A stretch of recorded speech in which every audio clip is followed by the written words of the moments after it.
The last video I released was really tough to make. There's just something about watching a bunch of racist people talking for 3 weeks straight that can put you in kind of a slump. That, plus the news around the world, has been very sad and very frustrating and very anger-inducing. So my initial thought when I decided to make this video was just to have some fun and make a light little video about some terrible Christian comedy. But then I started watching some Christian comedy and realized that it is also super depressing. So I guess buckle up.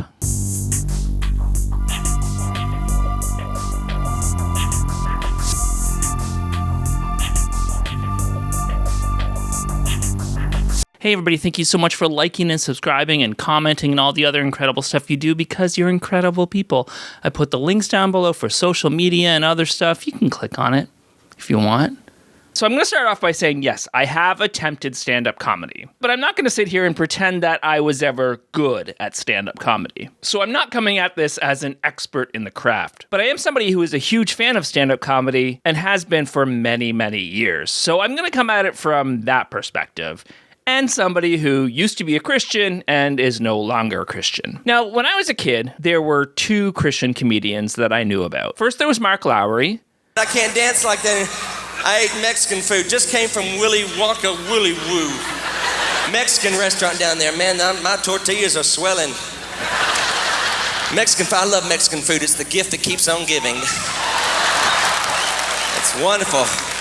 And Mark Lowry was also a gospel singer who would sing with Bill Gaither. And my parents used to play those Bill Gaither videos all the time. And even thinking about them, I get a cringe headache. Mark Lowry also is the guy who wrote the song Mary Did You Know? So that's an interesting little tidbit. The other Christian comedian that I knew when I was a kid was a guy named Mike Warnke. I know that when I walked out here, there are a number of you who have never seen me before. Some of you husbands are now elbowing your wives saying, I thought you said this was a Christian thing. Praise God. If I'd known this was going to be a hippie deal, I wouldn't have come down here. You know, I don't like them hippie deals, Martha, and you told me this is going to be a Christian deal. You didn't say nothing about this being no hippie deal. If I'd have thought this was going to be a hippie deal, I'd have stayed home and watched wrestling. Mike Warnke is also famous for contributing to the Satanic Panic. He claimed that he used to be a satanic high priest who participated in satanic ritual abuse. And he told his story in a book called The Satan Cellar. I got saved in 1966. I have a 3-inch scar on my wrist where my friends used to cut my arm and bleed my blood into a cup and mix it with wine and urine and drink it for communion to Satan. I was involved as deeply as you can get. Drug traffic, dealing with different mafia connections in Southern California, transporting drugs. And there is no reason that I should be sitting in this chair talking to you this afternoon alive, except for the fact that he that was in me was greater than he that was in the world. And I had... But then eventually Cornerstone magazine did some digging and discovered that he made the entire thing up and was a lying liar who lied. And there are also a number of great comedians who are Christian or who were Christian, like Norm Macdonald was a Christian, very funny guy. Jim Gaffigan, Conan O'Brien. So I'm not saying that being a Christian makes you not funny, but there's something about being a Christian comedian whose target audience is Christians, which usually means conservative Christians so that they get the wider net. There's just something about that type of comedian that there's something extremely unfunny about. So I watched a lot of these comedy specials over the last couple weeks. I don't think I'll show clips from all of them, but I will point out some patterns I noticed using some of the videos I watched. Are you ready to laugh? Oh, that poor dog. I said, are you ready to laugh? Quiet, you awful man. Now, of course, they're going to do things that a lot of comedians do and talk about how much they love the town or area that they're in. But with American Christian comedians, they have to mention why this area is the most American of all the areas. I made it here. I chose Virginia on purpose. I'll tell you why. I love it here. I love it coming down here. You know why? Because this is traditional America here, my friends. This is old-fashioned James Madison America. This is Thomas Jefferson America. This is George Washington America. You know what I love about you people? You are what we were. You go to church. You don't apologize for it. And better yet, you hunt, you fish, and you don't apologize for it. I love that about you people. I'm amongst a bunch of people from the Midwest, baby, Indiana. You are so American. You are so who we used to be. You even gave yourselves a nickname that doesn't mean anything. That's America. But nobody rocks like Springfield. Oh, traditional values, old-fashioned, pull yourself up by your own bootstraps. America is Texas. I know who you are. I believe in you. You should start your own country. I know all about Texas. Unless that area is California. They hate California. Love Tennessee, and I love it so much that it's very hard to kind of trickle out to California every now and then when I have to work out there, and it's very difficult, but I do look at it as a way to be on the mission field with tofu. You know, people out in California, they think they're all that and a bag of chips. And they find out that I'm from Indiana, which they refer to as flyover country, by the way. Flyover country. So I live out in Los Angeles, California, which is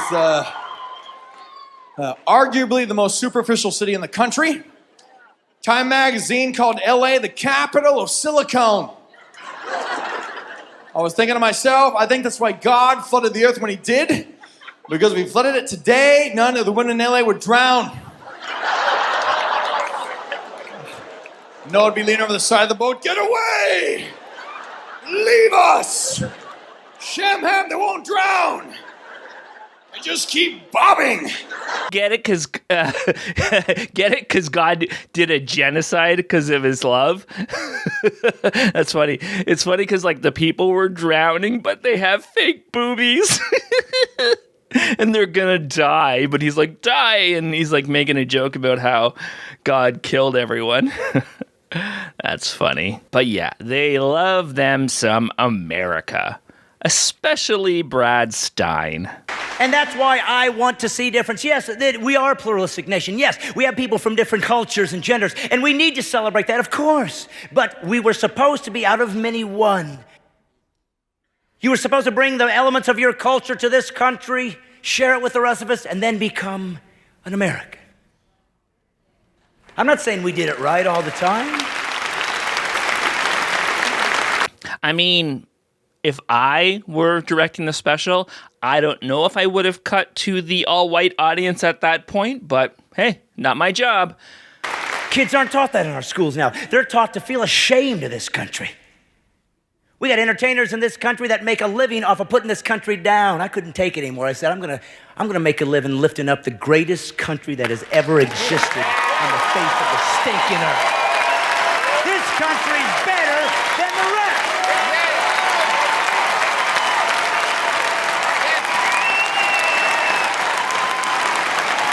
That's America. Are you listening, Hollywood? That's America. Yeah, why examine yourself and try to improve when you can just be bootlickers who love everything you're told to love? Look around. We're the remnants of a group of people that broke away from the most powerful country of the 19th century to become the most powerful country of the 20th century. And became the laughingstock of the world in the 21st century. Also, go back there. When does he think that the Revolutionary War happened? We're the remnants of a group of people that broke away from the most powerful country of the 19th century to become the most powerful country of the 20th century. We are a group of people that have created a country so amazing that we used to be this. You came here and you could be anything you wanted if you're willing to work hard enough. And now we're people that need a sign warning us that coffee is hot. A lot of comedians got a lot of mileage out of that woman who McDonald's injured super badly. I will not show you the burns because they are graphic, but if you want to look them up, you can. She got burned really, really bad and was originally only suing for her medical expenses. The coffee was way too hot and McDonald's was negligent, but McDonald's PR was really good at what they did and shifted public opinion to make her the villain of the story. She was just an old woman who got burned really bad. And then comedians were like, yeah, I hope she burns in hell. But also, like other comedians, Christian comedians love them some airline jokes. Jack considered me to do stand-up in Dubai. I'm gonna do jokes on airplane food. It's all new to them. Have you ever seen a plane wreck? The whole plane will be demolished and that tail will be sticking up. I figure if I got my tail on the tail, I'd save my tail. I mean, I fly a lot. I go to a lot of airports and stuff. And they always, and they do the announcements for getting on the plane. It's always the same, like, first class people, you're welcome to board first class, Sky Elite status, Sky Team, Sky members, One World Alliance members, Platinum Plus, Platinum First Class. All the successful people, go ahead and get on the plane right now. If you've ever done anything with your life, thank you for being born. We love you all. Please get on the plane at your leisure. And ever since 9/11, I got to be at the airport 2 hours early in order to get groped before enjoying all my freedom. Again, airports, planes, traveling is another sense that I get the feeling that God is smiling down on me and giving me things to laugh about, because there are funny things that happen all the time at the airport. At the airport, if you go through, you'll notice that there are very few signs anymore telling people what to do. Instead, they've been replaced by pre-recorded electronic voices, right? That just announce everything you have to know at the airport. All the important, vital information, like don't leave your bag unattended. Don't leave your bag unattended. Do not turn your back on your bag for a second. Look around. Can you see your bag? Can you? You better find it, because if we find your bag, we're gonna blow your bag to pieces. Case of danger. And then they have the audacity to teach you how to buckle your seatbelt because it's so complicated. Anybody out here can't work a seatbelt? Kill yourself. Well, that one was funnier when it was in Tommy Boy. Take the little end and stick it in the big end, and you know what? If you guys don't know how to use a seatbelt, just ring your call button and Tommy will come back there and hit you on the head with a tack hammer. I mean, comedians do fly a lot, so it makes sense that they would make jokes about it. I mean, I wish they were good jokes, and I wish they were original jokes, but, that's just my personal preference. You are a burden on society. Crying out loud, if you get on an airplane in the year 2003 and don't know how to work your seatbelt, put a helmet on! Well, that's a really good line, and not ableist at all.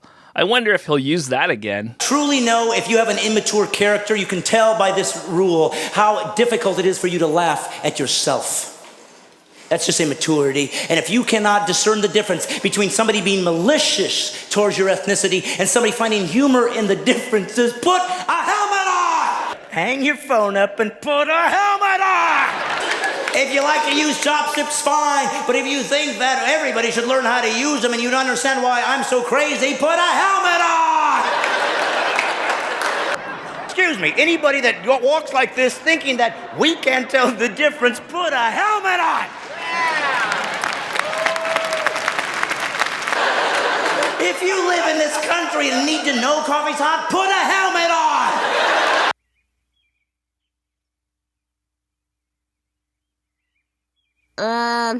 I never thought I'd say this, but shouldn't we be learning something? Say the line, Bart! Put a helmet on! And slam it down tight. Who doesn't love a good catchphrase? If you know their names, you know their catchphrases. Slappy, pappy, wait. My brother was the oldest, the firstborn, the hopes and dreams of all the generations to come, the firstborn child. Isn't that precious? Yes, you did. Isn't that precious? Look at you, aren't you precious? It's just an expected mother's barking. I think that's precious. We'll edit that out because he's precious. Isn't that precious? I have on 2 pair right now. Now, you may have noticed in Brad Stine's montage that he mentioned not liking chopsticks. What delusion are you living in?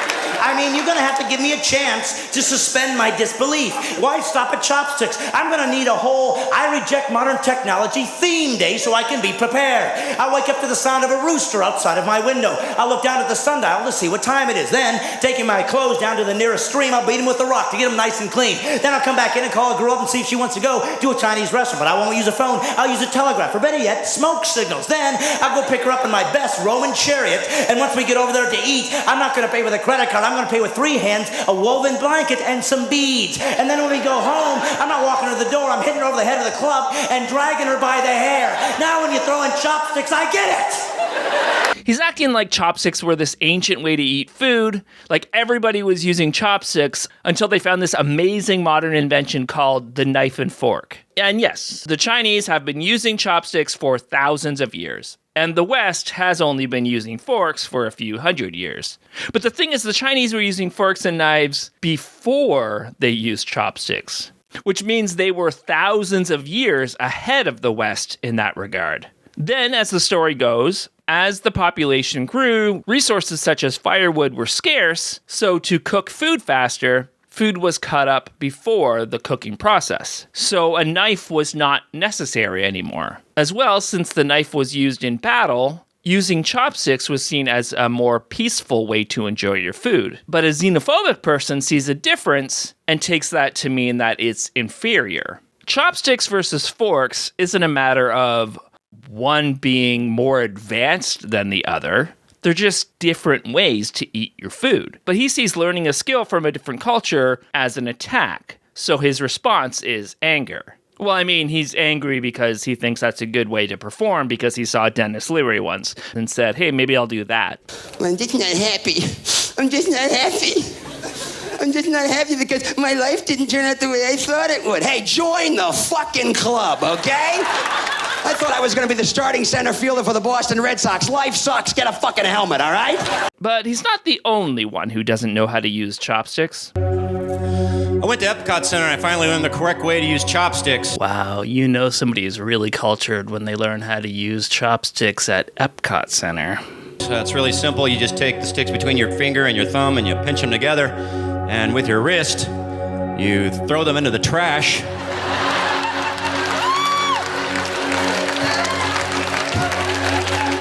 Pick up a fork. I guess at least he's the caveman in this scenario, but that doesn't mean he's not problematic. I think we should fight the terrorists with Legos. I really do. They're not wearing shoes anyway. Find a bunch of caves, throw a bunch of Legos out. They're gonna come out. Just wait. Like,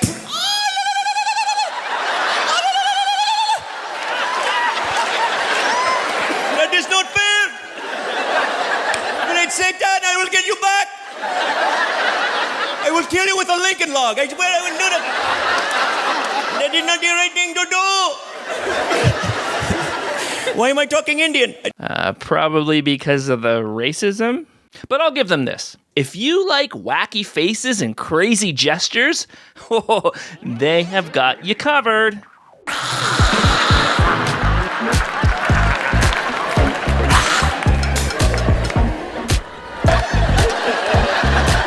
I'm getting kind of groggy, Mommy. I feel lightheaded. Go run, have fun.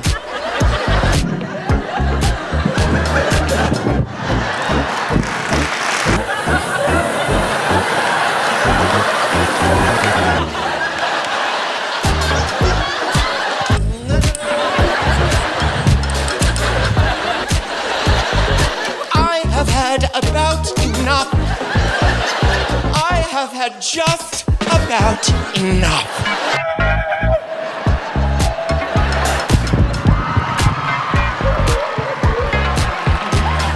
Or do you like jokes about how cats are bad? Okay, I'm not making fun of cat lovers, okay? So don't go home to your hairball-infested house and type out a hate mail to me on your computer that's probably stacked on 9 kitty box litters, okay? Wait, is that a thing, or could he not think of a second reason why cats are bad? Because, you know, the rule of twos. I'm fine if you're a cat lover, I get it. Not everyone can have self-esteem. Now, when you're a pharaoh and you die, they bury you with treasure. They bury you with all kinds of artifacts and things that they think you're going to need in the afterlife. You know, so they put food in there and gold and silver and cats, which I still think is a great idea. But anyway, we had a lawnmower and we had a weed eater and then we had the leaf blower, sorry. My brother used to call it a cat blower. And I was like, dude, why don't you mature a little bit and grow up? Call it a feline flinger. My working hand. Yes. I love cats. I love them well done. I love them. Cat lovers? I know there's cat people. Yes. And then let's do the rest of the poll. How many people here have self-respect and a brain in their head? That should be no, nothing against cats. I don't get cats at all. I don't know how you enjoy. Because if you go up to an animal and their first response is,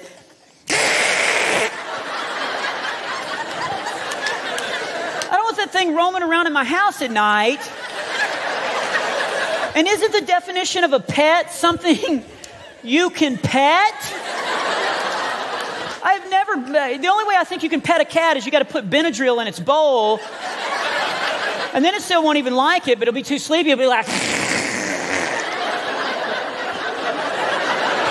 I have this thing where I don't really trust people who don't like cats. First of all, it's usually rooted in misogyny. Cats are seen as a woman's pet, and society doesn't think it's manly to have a cat. So, insecure people make fun of cat owners and make jokes about hurting cats in an attempt to seem edgy and to seem masculine. Second, you have to work for your cat's love. You have to put in the time to get them to trust you. Cat love is based on consent and respect. And some people think they are owed love and respect and don't really have a concept of consent. One key element to Christian comedy are the worst jokes you've ever heard in your life. Because you need to work on your core. My what? Your core. Like, what am I, an apple? Oof. I mean, cool. Good save, bud. You know, like for example, why do people drive on parkways and park on driveways?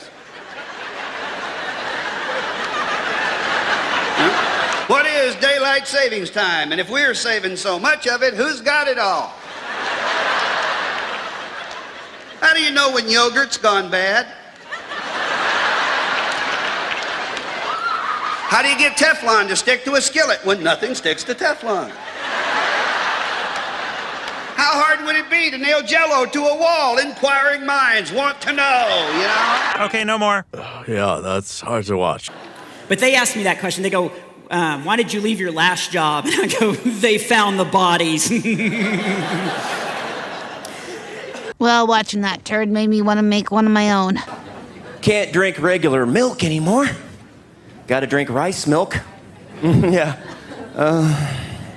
Rice milk. How are they getting that? Guess you had to have real small fingers. Oof, that was painful to watch. I'm dreaming of some white castles, just like the ones I used to know. Yeah, I don't know how to put this respectfully, so I guess I won't try. Why did you make that? On the toilets anymore, in public restrooms, there's no handles anymore. They don't think us capable of operating that complicated mechanism on our own. Now they have the electric eye that just watches you.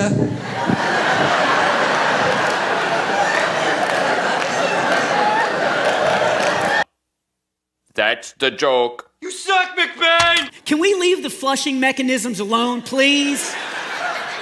Was there anything wrong with the old way? No. You used it, you stood up, you took your foot, and you flushed it. It's more sanitary and easier on the cleaning staff. But this is a huge part of Christian comedy. Things used to be better, and everyone is spoiled now. I mean, remember the game that we used to play called Go Outside? Anybody remember that? Yeah, wasn't that great? Oh, the graphics were amazing. We used to play outside. I used to play outside every day until the sun went down or until my dad would unlock the door. I just think technology tends to make kids lazier. That is what we call survivorship bias. Lots of kids went missing or got injured or were abused by strangers, and a lot of horrific things happened to children. It was actually such a big issue that they started to run this little bumper before the nightly news just to remind parents that they have kids. It's 10 p.m. Do you know where your children are? It's 11 o'clock. Do you know where your children are? I told you last night, no! It wasn't that the world was safer back then. It's that too many parents didn't care. But one day I let him drive and I let my mom sit in the front and I was sitting in the back and I rolled the window down. And the window rolled down and then stopped that much. See, you're nodding your head. I didn't know. I hadn't been in the back seat in years. I was like, what is that? And my youngest was like, oh, that's a safety window. They put that in to keep kids from flying out of the window. The government did it. They care about us. And I was like, that's hilarious. Okay, so I know that comedians like to make up stories, and I know that's just part of the craft, part of the art form. They make up stories sometimes. But I wonder if there was an option for him to make that dialogue a little bit more believable. But I was thinking that, first of all, did I miss the epidemic where kids were just flying out of windows? Apparently, yes. I mean, he already established that he doesn't like technology, so I guess he didn't Google this before making this joke. But yes, many children have died and still die every year from sticking their heads out of car windows. It's a thing. Most car safety features exist because people were dying or people were getting injured. And to be fair, this comedy special did come out before Hereditary was released. Going to show that part. Why did you think I was going to show that part? Mandatory seatbelt, not me. They stuck me in the front seat. No airbag, no seatbelt. You know what protected me? Mom's arm. That's all I got. And other kids didn't have that, and they aren't here to make hacky jokes. All the things they tried to scare us with when we're kids, it never, no, we're here. We're fine. Exactly. He's here. Some people are here because the warnings were never that everybody would die, but that some will. And some did. But terrible comedians don't understand survivorship bias, so they think people trying to save lives are stupid because they weren't personally affected. Of course, there's humor to be found in the fact that there's differences between the past and the present. There are infinite ways you can make jokes out of this. Nate Bargatze has a really funny bit about how he would be a useless time traveler. If I went back to the 20s and I saw some guy on an old phone, I'd be like, hey, eventually they have phones you just carry in your pocket. And he'd be like, yeah, how do they do it? It's like, I don't know. I don't know how they're doing it. It's like a satellite or something. And they'd be like, what's a satellite? Well, you shouldn't have even brought that up then. It's like a round metal dish or something that's got to go pretty high in the air. I honestly don't think I could prove I'm from the future. They would want some proof, Who's the next president? Oh, boy. But at least they didn't get so hacked that they talk about how they used to drink from the hose, right? Just kidding, J.K. Simmons. And then when you went outside to play, the magic water fairies followed you, and the water suddenly came out of the hose. You had water out of the hose. That's right, the hose. And by the way, any hose would do. That was the unwritten rule. I don't care where you were in the neighborhood. If you're thirsty, you could go to your neighbor's hose and drink out of it. That's what we had. The thing is, a good comedian knows that this is one of the hackiest jokes out there. A good comedian like Todd Glass. Back then, we didn't have bottled water. We drank out of the hose.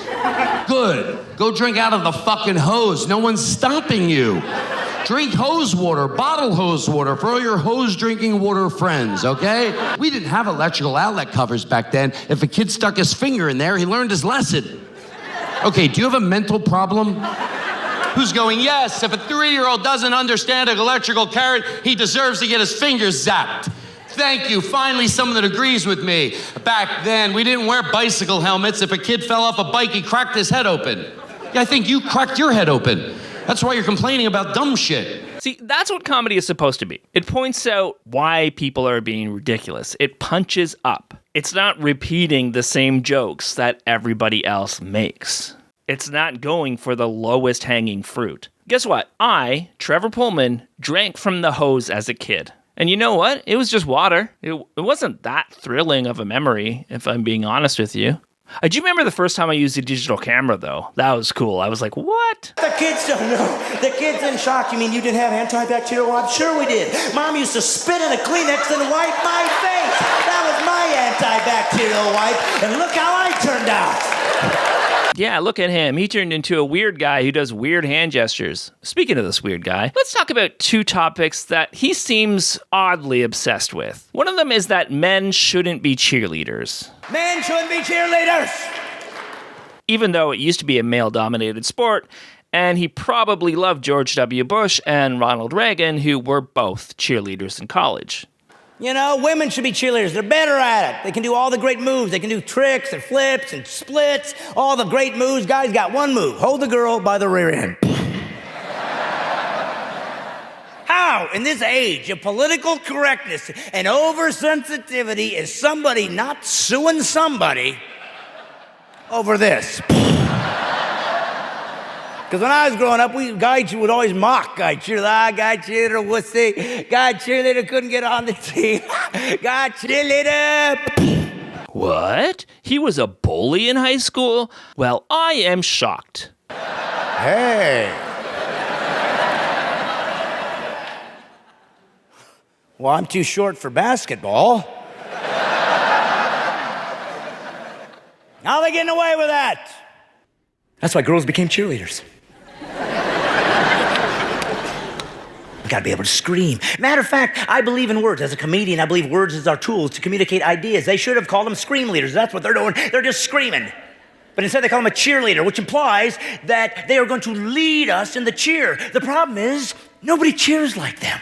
No, they're just getting the crowd excited for the game. They're leading people to cheer. They're not the cheer copyist squad. Okay, let's get one thing straight. This is not a cheerocracy. I am the cheer-tater. I make the cheer decisions around here, and I will deal with the cheer consequences. You know why? It would be embarrassing. Because a cheer should come out of the gut. It should be organic. You should be able to let loose any way you feel like. It's not a choreographed ballet. Every guy here would stop watching sports today if he was only allowed to cheer like a cheerleader. Could you imagine that fiasco? He's on the 15, 10, 5, touchdown!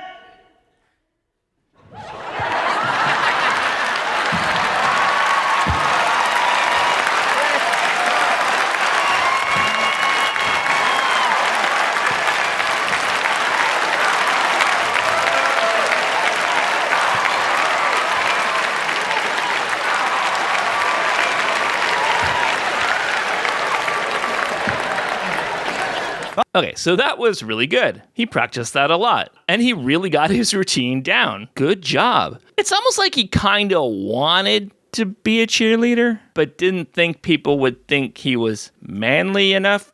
It's almost like maybe he was kind of jealous of the kids that he bullied, not just because they could touch girls' butts, but because he wanted to show off his moves and he wanted to create cheers. It also kind of reminds me of that scene from the movie The Other Guys when Mark Wahlberg does ballet.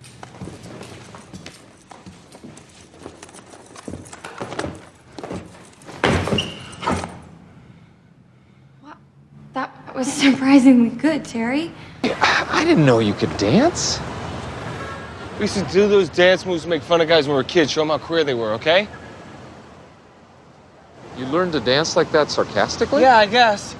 Stay out of my personal life, okay? So he either learned cheer sarcastically, or he lives in an environment where he can't actually be himself. He wants to just show off his cheers. So he made a half-thought-out joke premise so he could live out his dream in front of people. I want to do a cartwheel, but real casual, like, not make a big deal out of it. But I know everybody saw it. Just one stunning, gorgeous cartwheel. But his other obsession is Christmas, and this one goes deep. I just got one thing to say to you people to start this night off right. One thing only. Merry Christmas.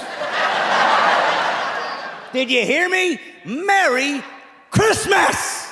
Merry Christmas. Merry Christmas. Merry Christmas. Merry Christmas, kids. Look at the people. Why is he saying Merry Christmas? It's February. Mother, he's scaring me. Yeah, that's weird. Don't do that. I'll tell you why. Because I just have reached a place in my life where I figured if there are Americans in this country, which would make sense being that it's America, but if there are Americans who actually believe that it is offensive and insensitive to say Merry Christmas at Christmas time, well, the least I can do is then say it the other 11 months of the year. I figure that's a good trade-off. I'll say it the other 11. Makes sense. Does it make sense? Does it, though? And does anyone actually think it's offensive to say Merry Christmas? Or did maybe a couple people like 30 years ago decide to start using inclusive language as well? And then Christians lost their minds and haven't gotten them back yet. The war on Christmas is a one-sided war with a fake enemy. Nobody cares if you say Merry Christmas. Nobody is offended by it. What? I remember when everybody cared. I remember when people used to say things like Merry Christmas to each other. Everybody said, Merry Christmas! Hey, Merry Christmas to you, Mr. Lowenstein. Get it? Because Lowenstein is a Jewish name?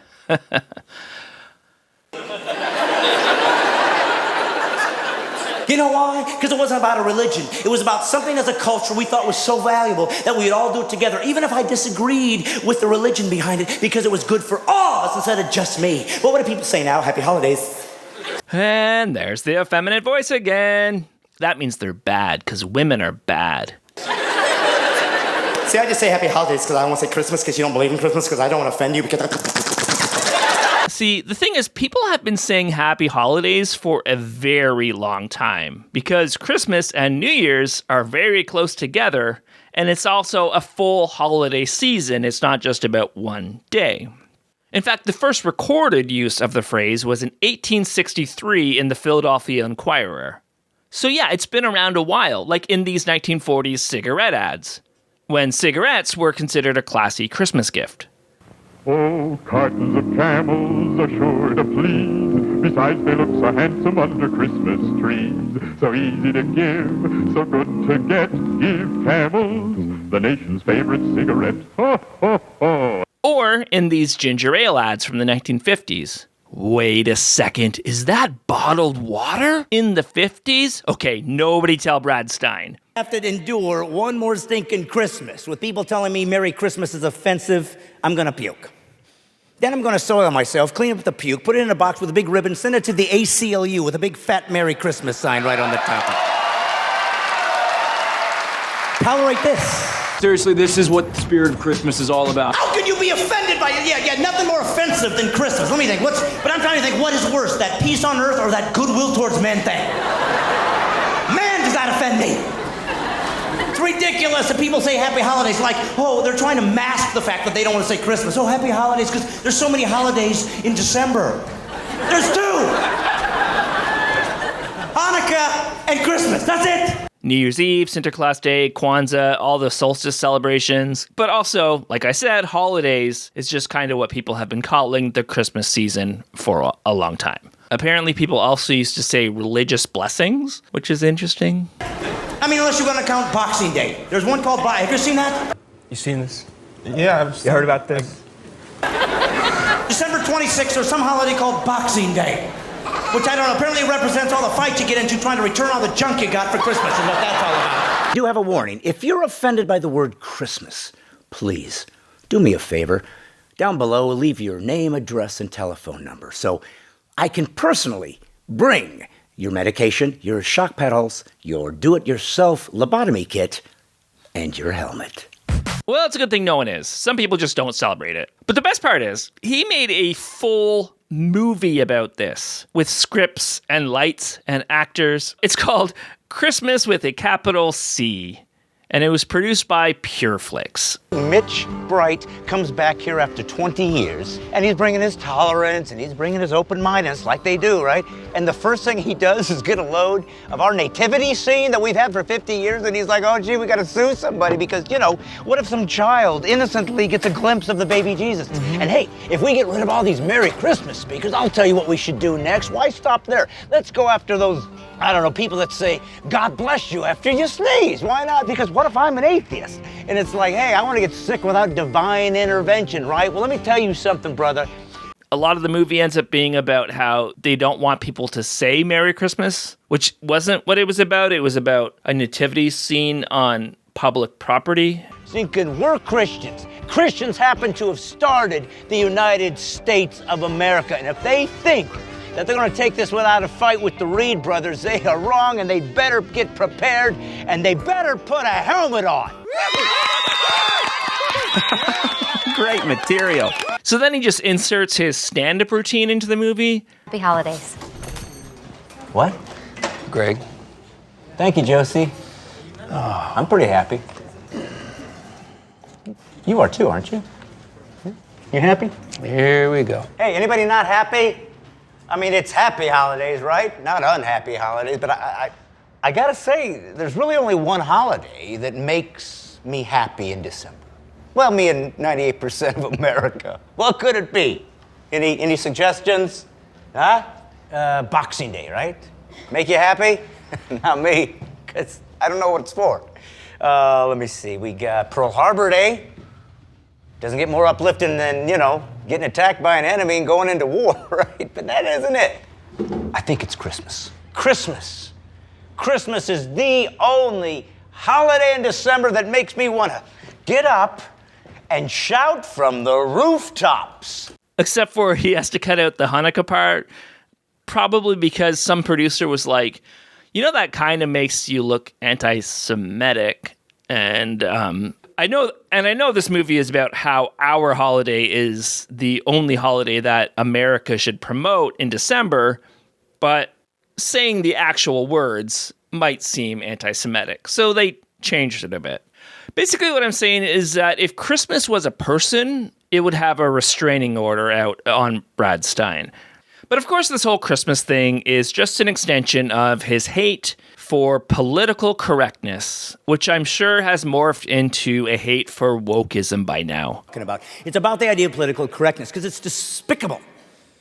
It's despicable. And yet, we can fix it, because nobody made a law that you have to be politically correct. We decided to go along with some couple little wussy whiners. You know how you stop political correctness? You don't do it. Yeah, just be a dick. Somebody says, "You've offended me," and you say, "I don't care." I wonder how many people have lost friends and family members because someone decided to see a Christian comedian one night. Hey, let's go have a few laughs. He's right. I should be mean to people. That's the world we've become, a country that was built off of the backs of people that were willing to sacrifice everything for freedom. Now suddenly, oh, you've hurt my feelings. Oh, you've offended me. There is no greater sin on earth than to hurt somebody's stinking feelings. My feelings, here's $10, buy a spine.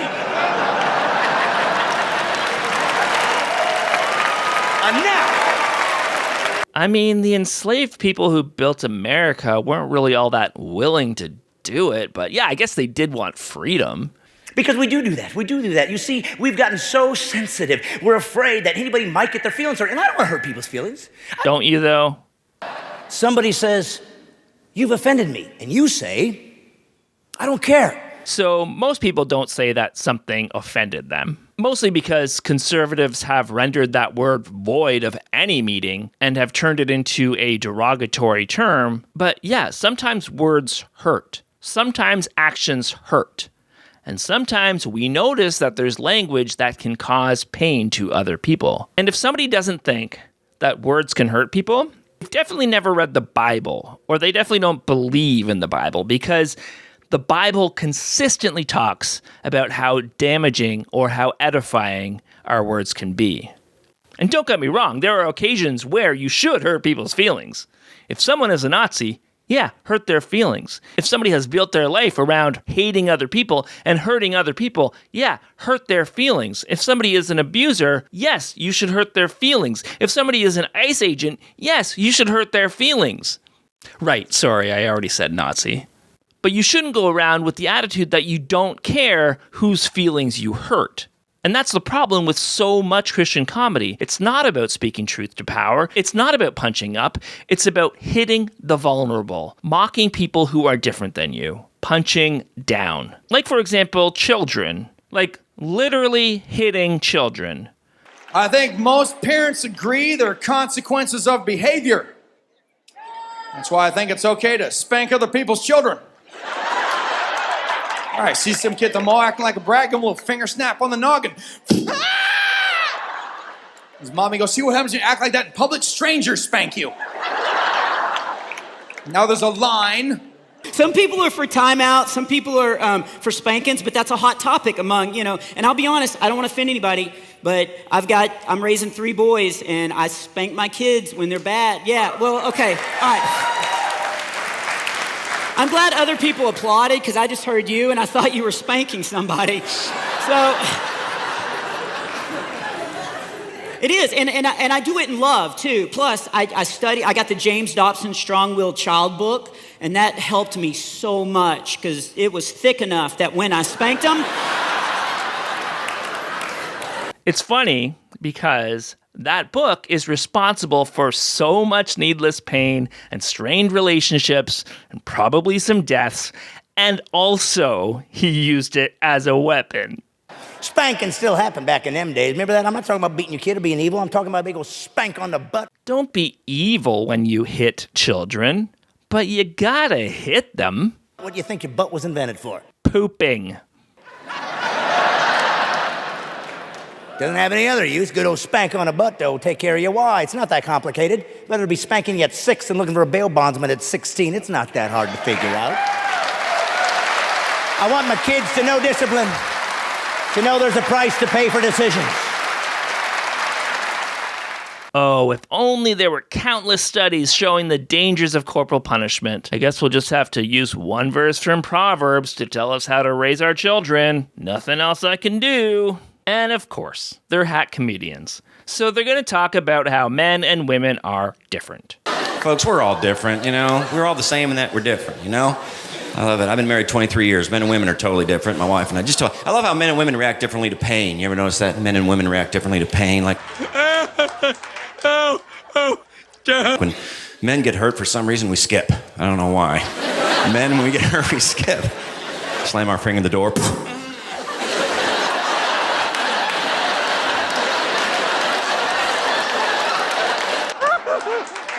It's true. It's true.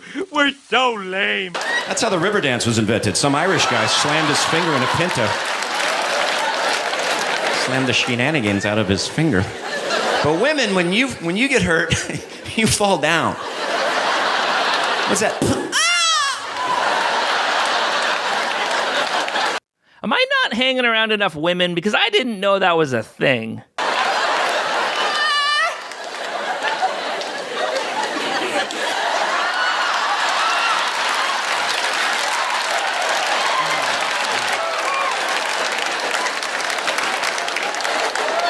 Hashtag ow. Oh, women do love them some selfies.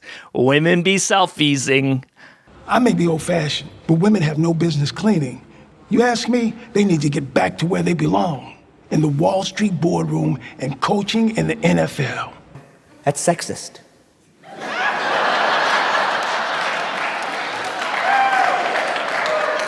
Can't say be a man. That implies that men and women are different.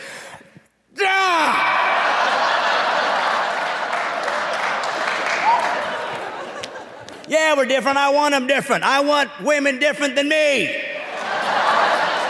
Trust me. Trust me on this one. There ain't no parts on a man I'm interested in, I'm telling you right now. So actually, women exist for more reasons than just to attract Brad Stine.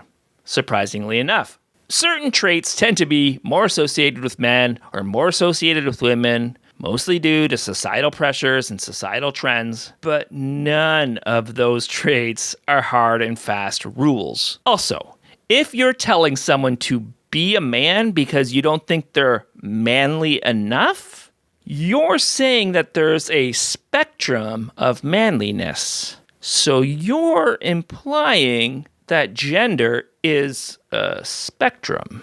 So I guess he's a trans ally? You know, we have people in this country that don't believe that anymore. That men and women are different. Oh, he's whispering now, so you know he's getting serious, and you better listen up. Listen, all you have to do is be married for 10, 15 minutes.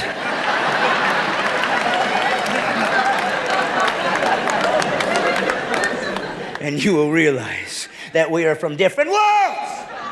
That's what makes it great, because it's hard to stay married. And when you do, you've done something courageous and done something of character and have left something of a legacy to your kids. That's what America was built on. Courage and conviction and commitment to one idea. I'm gonna be here till I die. Not if you're not happy. Staying in an unhealthy relationship isn't good for your kids either. Staying in an abusive relationship definitely isn't good for your kids. And yeah, it's awesome when people love each other and put in the work to overcome obstacles and problems in their relationship and they stay together for a long time. That's great. Good for them. I'm happy for them. But there's nothing courageous or noble in staying together because you have to and because your religion says that divorce is bad. I'm not saying give up on your marriage the moment there's a conflict, but sometimes people change. Sometimes your love changes, and sometimes your values change. Sometimes your beliefs change. Sometimes people show their true colors after you get to know them. Staying with somebody because you think it's the right thing to do or it's something you have to do while they're killing you from the inside out isn't courageous. Getting out of there. Taking a stand, that's courageous. And I'm not saying that people who are stuck in abusive relationships are weak or not courageous. I am never going to victim blame ever. But I am saying that just because people stay together, that doesn't mean it's a healthy relationship. And that doesn't mean that people involved feel safe and feel loved. And I always find it strange that the people who talk the most about how divorce is bad and divorce isn't an option, and how you need to stay together no matter what until you die, are the same people who think the pinnacle of comedy is saying that it sucks to be married. That is another thing. Listening is a huge key, and that's my biggest problem. So I work on it. I know what my problems are. I work on it. My wife actually emailed me last year and said, you need to work on listening to me more, which was weird because we were sitting on the couch together. And I turned to her. I was like, why didn't you just tell me? And she was like, I just did, but I could tell you weren't listening. So there they were, Adam and Eve. And God said, Adam, let Eve not pick from the tree of good and evil. But what God was applying was, don't let her go shopping. Yeah, women be shopping. It's a colloquialism, like it is what it is, or women be shopping. Well, that's just part of dating in the 90s, like compromising, or women be shopping. Hamburger! Oh, women be shopping! Women be shopping! You cannot stop a woman from shopping. Bang! Honestly, I think more marriages would be just concrete and just more stronger and there'd be less divorce if honestly husbands would spend more time loving their wives and less time trying to get to the next level in their video game or planning their fishing trip. If they just honestly, I have no joke for this, I honestly think we need to love each other a lot more and marriages will be better. I honestly believe that. Guys are always asking me, how do you have such a happy marriage? I'm like, dude, love your wife with all your wallet. A woman is a lot like a refrigerator. They're about 6 feet tall, 300 pounds. They make ice and... Oh, wait a minute. Actually, a woman is more like a beer. They smell good. They look good. You'd step over your own mother just to get one. And I'll be honest with you, man, life can be tough sometimes, you know? And that's why it's so important to rely on God. My life is no different. I mean, I go through... Here's what I'm getting at. About a year and a half ago, I came home, and my wife of 18 years just said that she was done and that she just wanted something different, and she just moved out and left. And I mean, I know it's kind of shocking to bring up in a comedy show. It shocked me though, because there was no warning. There was one warning. A week before she left, I noticed I was riding in the passenger seat of her car and she turned my airbag off. I don't know his story. I don't know what happened behind the scenes, but as an outsider, I can't imagine that it's great to be married to somebody who uses you and your children as the butt of the joke on stage every night. It can't be awesome to be married to somebody who talks about having to endure married life and sees you as an obstacle that he doesn't want to listen to. So this is what happened, and I did not have any part of this. My next door neighbor got home early, and he walked in. He got home really early. He walked in, and he heard his wife getting out of the shower. He ran over. He thought it'd be funny to borrow my leaf blower, sneak in, and as she was blow drying her hair, burst into the room and blow dry her hair, right? It's totally cute. Had she known that her husband had gotten off work early, or she had her glasses on. She couldn't see it all. All she saw was a blurry psycho with a chainsaw burst in, going, ah! She screamed so loud, she lost her voice for 2 weeks. For 2 weeks, she could not say a word. And the whole story got out at our church, and that's when my dad thought I put him up to it, because then my brother and I, we made hundreds of dollars renting that leaf blower to every husband in town. Yeah, we never mowed a lawn again. We were like Smiley Brothers Leaf Blowing Rental Company. Render her speechless. And of course, they're going to talk about those dirty atheists. Atheists. It's the only ideology that just freaks me out, man. Atheists. Atheists wants under God taken out of the Pledge of Allegiance. You know why? It offends him. I'm like, dude, you're an atheist. You don't even believe God is real. How can he offend you? Okay, again, it's not offensive. It's just that it's against the Establishment Clause, and it's a relic of McCarthyism. And here is a short list of things I've seen Christians get offended by. All 4 Ninja Turtles, Bart Simpson, Mr. Potato Head, the Green M&M not being sexy enough, the Smurfs, Darth Vader, the Powerpuff Girls, Agents Mulder and Scully, Skeletor, E.T., Labubu's. Man, do they have children's church at the atheist megachurch? What songs do you sing to kids at an atheist church? Like, no one loves the little children, all the children of the world. No one hears you when you cry, no one hears your lullaby, no one loves the little children of the world. No, it's not that nobody loves the little children.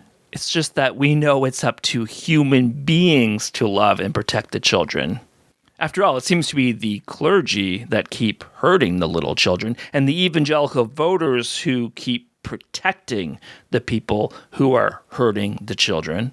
People that come up to me all the time and tell me about that. Oh, I don't believe in God. It doesn't hurt me. I'm not hurting anybody. Yes, you are. Every decision a human being makes affects everybody else because your worldview of God, if he exists, makes you choose certain things. And those who say he does not exist makes you choose something else. And it affects everybody. You see, Yeah, I agree with that. That's why I call out the racism, homophobia, transphobia, ableism, and sexism, and all the other phobias and isms that Christians promote. Because your worldview does affect how you behave. Except that atheism isn't a worldview. It's just the rejection of one claim.